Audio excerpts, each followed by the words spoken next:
People are using drones to drop drugs to inmates. Fox 35's Matt Trezza is looking into the plan to stop the aerial assault.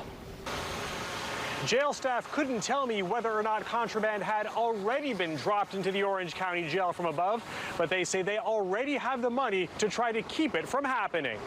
Jail staff says the county's put aside $350,000 for equipment to stop drones from delivering illicit material to jail inmates. County Corrections Chief Luis Quinones told Orange County commissioners that it's not science fiction. Inmates are always looking at ways in which way they could introduce contraband into a correctional facility.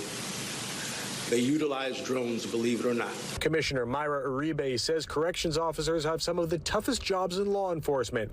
She says it's important for them to stay ahead of the bad guys. Chief Quinones has to be one step ahead. I mean, criminal activity is always happening. And he is one of those guys that he was on the job. He was a correction officer before he moved up to chief. So he knows the kind of activity that goes on in place. Larry Levine is a prison consultant and former federal inmate.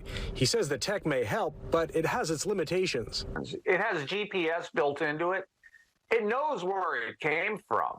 So if it loses signal, it's just going to return to whoever sent it to them. Uribe says jail safety must be paramount.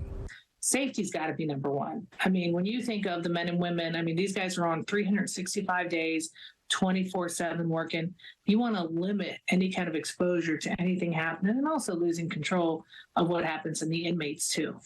Jail staff says they'll start to deploy their anti-drone technology sometime this fall. At the Orange County Corrections Center, Matt Trezza, Fox 35 News.